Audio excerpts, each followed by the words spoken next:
काय होतं, माणसाचा स्वभावच आहे काका. कसा स्वभाव आहे माहिती आहे? जेवढ्या लवकर माणसाला चांगलं दिसत नाही तेवढ्या लवकर माणसाला वाईट दिसतं. अगदी उदाहरण देऊ तुम्हाला. पा एखादा पांढरा शुभ्र रंगाचा एखादा पोशाख एखाद्या व्यक्तीने परिधान करू द्या, अगदी पायापासून डोक्याच्या केसापर्यंत पूर्ण पांढरे कपडे त्यानं घालू द्या, आणि त्या पांढऱ्या कपड्याला अगदी एका कोपऱ्याला बारीक काळा ठिपका लागू द्या. आपलं लक्ष पांढऱ्या कपड्यावर की काळ्या ठिपक्यावर? बोला पुरुष मंडळी. मला माहिती आहे. अहो तुमचं काय, माझंही लक्ष काळ्या ठिपक्यावर. नाही का? हा स्वभाव आहे. हे नाही कळलं? एक उदाहरण सांगतो. आता ते लहान मुलं जरा लांब बसलेत, असू द्या. एक 10वीचा मुलगा, कितवीचा? 10वीचा. त्यानं वडिलाला हट्ट केला, मला मोटरसायकल पाहिजे. काय पाहिजे? मोटरसायकल. ते मोटरसायकल पाहिजे. वडिलांनी सांगितलं, बाळा नको, रस्ते काही चांगले आहेत का? रस्ता चांगला, रस्त्यावरची माणसं चांगली आहेत का? नाही महाराज, रस्त्यावरची माणसं आता फार अवघड आहे. ते अगोदर रस्ते डांबरी होते. अगोदर रस्ते डांबरी होते, आता रस्ते डांबरी नाही राहिले. शासनाने सिमेंटचे बनवलेत. डांबरी का नाही? कारण शासनाला कळाले माणसं डांबरी झाली आता, त्यामुळे रस्ते बंद झाले. आता फार खराब आहे. वडिलांनी सांगितलं नको बाळा, गाडी अपघात होईल. पण हट्ट केला मुलाने. पण वडील येते, वडिलांनी सांगितलं एक काम करू, 10वीला आहेस ना तू, जर शाळेत पहिला नंबर आला तर माझ्याकडून तुला म्हणील ती मोटरसायकल. ठीक आहे, ठरलं. मुलानं पक्क लक्षात ठेवलं, काय चांगला अभ्यास करायचा आणि पहिला नंबर आणायचा. लक्षात ठेवा का मी का सांगतोय. जेवढ्या लवकर चांगलं आठवत नाही तेवढ्या लवकर माणसाला वाईट आठवतं. कसं? ऐका. बघता बघता 10वी लवकर गेली, कारण कथेत लवकर जाते. 10वीचा पेपर दिला, 10वीला मुलगा पास झाला. नुसता पास नाही, नुसता गावात नाही, नुसता शाळेत नाही, तो तालुक्यात पहिला आला. पळत आलं बापाकडे, पप्पा 10वीला तालुक्यात पहिला. आता बापाचा नाही इलाज, द्या गाडी. बापानं सांगितलं, हे बघ मला काम आहे, उद्या बघू. उद्या नाही, आज पाहिजे. आता काय करावं? टाळत नाही असं बापाला कळलं. खिशातले पैसे काढले आणि 40,000 त्याच्या हातावर ठेवले. सांगितलं, हे 40 घे. पोरग म्हणलं, एवढ्यात येत नाही. त्यानं सांगितलं, तू जा तरी, एवढे भर, बाकीचे हप्त्यावर फेडू. नाही का? पोरानं 40,000 घेतले. पण पोरग जरा सात्विक होतं. त्याने विचार केला, पहिल्यांदा गाडीवर आईला बसवायचं. कोणाला? म्हणून म्हणलं सात्विक होतं. आईला बसवायचं ठरवलं. आईला सोबत घेतलं, आग्रह केला, आणि पोरग 40,000 रुपये घेऊन आपल्या आईसह आष्टूरवरून कुठं पाठवायचंय? बोला, लोह्याला का नांदेडला? नांदेडला पाठवू. नांदेडला मोटरसायकलच्या शोरूम मध्ये गेलो. सांगा कोणती घ्यायची? सांगा. पल्सर, बुलेट, युनिकॉर्न का अजून कोणती? एखादं नाव सांगा ना. बरं चला, युनिकॉर्न घेऊन टाकू. चांगली आहे, 1.5 लाखापर्यंत येऊन जाते. निघाला, शोरूम मध्ये गेला, पैसे भरले, काय ते सगळं फॉर्मॅलिटी करून घेतली, आणि शेवटी तो गाडीला किक मारली आणि गाडी शोरूमच्या बाहेर काढली. पहिल्यांदा आईला गाडीवर बसवलं आणि सांगितलं, आई आता आपल्याला आपल्या गावाकडे निघायचंय. ऐका, जेवढ्या लवकर चांगलं दिसत नाही तेवढ्या लवकर माणसाला वाईट दिसतं गड्या. कसं? पोरानं गाडीवर बसला, पाठीमाग आईला बसवलं, आणि गाडी आता हळूहळू सुरुवात झाली चालायला. अगदी 10-20 ची स्पीड, अगदी नांदेड सिटीच्या बाहेर पडला. 40 पर्यंत गेली. 40 ची स्पीड 60 पर्यंत गेली. पहिल्यांदाच गाडी चालवतोय. पाठीमाग आई बसलेली. आई म्हणते बाळाला, बाळा थोडं दमानं, बाळू थोडं दमानं. मुलगा पुन्हा वाढवतोय. आपला हा हवे अहमदपूर नांदेड अगदी जोरदार वेगाने 40 ची 80 पर्यंत, 80 ची 100 पर्यंत स्पीड गेली. वाऱ्याच्या वेगासारखी गाडी धावू लागली. वाऱ्याच्या वेगासारखी. मागून आई म्हणते, बाळू दमन, बाळू दमन. बाळू ऐकायच्या तयारीत नाही. 100 ची 110, 120 वाऱ्याच्या वेगासारखी गाडी पळू लागली. आणि तेवढ्यात आईनं पाहिलं, काय समोरून 10 टायरी गाडी येताना आईनं बघितली. आईचं काळीस धक धक धक धक करायला लागलं. बाळू दमन, बाळू दामान, समोरून 10 टायरी गाडी, इकडून मोटरसायकल, मोटरसायकलवर मुलगा, पाठीमागं आई, 120 ची स्पीड, समोर 10 टायरी गाडी, इकडून मोटरसायकल, समोरून 10 टायरी गाडी, इकडून मोटरसायकल. आणि बघता काय, 10 टायरी गाडी बाजूने निघून गेली आणि मोटरसायकल पोरग घरला सुखरूप आलं. दृष्टांत संपला. खरं सांगा, तुमच्या मनात काय आलतं? मला माहिती आहे, मला पक्क माहिती आहे.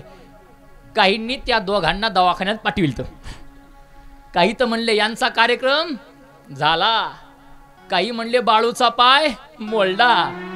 पण मला सांगा, कोणाच्या तरी डोक्यात असं आलं का की 10 टायरी गाडी बाजूने निघून जाईल आणि पोरग सुखरूप घरला येईल? असा विचार डोक्यात आला नाही. का आला नाही? याचं एकमेव कारण आहे, जेवढ्या लवकर चांगलं आठवत नाही त्याच्या 10 पट लवकर वाईट आठवतं. संपला विषय. काय होतं, माणसाचा स्वभावच आहे काका. कसा स्वभाव आहे माहिती आहे? जेवढ्या लवकर माणसाला चांगलं दिसत नाही तेवढ्या लवकर माणसाला वाईट दिसतं. अगदी उदाहरण देऊ तुम्हाला. पहा, एखादा पांढरा शुभ्र रंगाचा एखादा पोशाख एखाद्या व्यक्तीने परिधान करू द्या, अगदी पायापासून डोक्याच्या केसापर्यंत पूर्ण पांढरे कपडे त्यांना घालू द्या आणि त्या पांढऱ्या कपड्याला अगदी एका कोपऱ्याला बारीक काळा ठिपका लागू द्या. आपलं लक्ष पांढऱ्या कपड्यावर की काळ्या ठिपक्यावर? बोला पुरुष मंडळी. मला माहिती आहे. अहो तुमचं काय, माझंही लक्ष काळ्या ठिपक्यावर. नाही का? हा स्वभाव आहे. हे नाही कळलं? एक उदाहरण सांगतो. आता ते लहान मुलं जरा लांब बसलेत, असू द्या. एक 10वीचा मुलगा. कितवीचा? 10वीचा. त्यानं वडिलाला हट्ट केला, मला मोटरसायकल पाहिजे. काय पाहिजे? मोटरसायकल. ते मोटरसायकल पाहिजे. वडिलांनी सांगितलं, बाळा नको, रस्ते काही चांगले आहेत का? रस्ता चांगला, रस्त्यावरची माणसं चांगली आहेत का? नाही महाराज, रस्त्यावरची माणसं आता फार अवघड आहे. ते अगोदर रस्ते डांबरी होते. अगोदर रस्ते डांबरी होते, आता रस्ते डांबरी नाही राहिले. शासनाने सिमेंटचे बनवलेत. डांबरी का नाही? कारण शासनाला कळाले माणसं डांबरी झाली आता, त्यामुळे रस्ते बंद झाले. आता फार खराब आहे. वडिलांनी सांगितलं, नको बाळा, गाडी अपघात होईल. पण हट्ट केला मुलाने. पण वडील येते, वडिलांनी सांगितलं, एक काम करू, 10वीला आहेस ना तू, जर शाळेत पहिला नंबर आला तर माझ्याकडून तुला म्हणील ती मोटरसायकल. ठीक आहे, ठरलं. मुलानं पक्क लक्षात ठेवलं, काय चांगला अभ्यास करायचा आणि पहिला नंबर आणायचा. लक्षात ठेवा का मी का सांगतोय. जेवढ्या लवकर चांगलं आठवत नाही तेवढ्या लवकर माणसाला वाईट आठवतं. कसं? ऐका. बघता बघता 10वी लवकर गेली, कारण कथेत लवकर जाते. 10वीचा पेपर दिला, 10वीला मुलगा पास झाला. नुसता पास नाही, नुसता गावात नाही, नुसता शाळेत नाही, तो तालुक्यात पहिला आला. पळत आलं बापाकडे, पप्पा 10वीला तालुक्यात पहिला. आता बापाचा नाही इलाज, द्या गाडी. बापानं सांगितलं, हे बघ मला काम आहे, उद्या बघू. उद्या नाही, आज पाहिजे. आता काय करावं? टाळत नाही असं बापाला कळलं. खिशातले पैसे काढले आणि 40,000 त्याच्या हातावर ठेवले. सांगितलं, हे 40 घे. पोरग म्हणलं, एवढ्यात येत नाही. त्यानं सांगितलं, तू जा तरी, एवढे भर, बाकीचे हप्त्यावर फेडू. नाही का? पोरानं 40,000 घेतले. पण पोरग जरा सात्विक होतं. त्याने विचार केला, पहिल्यांदा गाडीवर आईला बसवायचं. कोणाला? म्हणून म्हणलं सात्विक होतं. आईला बसवायचं ठरवलं. आईला सोबत घेतलं, आग्रह केला आणि पोरग 40,000 रुपये घेऊन आपल्या आईसह आष्टूरवरून कुठं पाठवायचंय?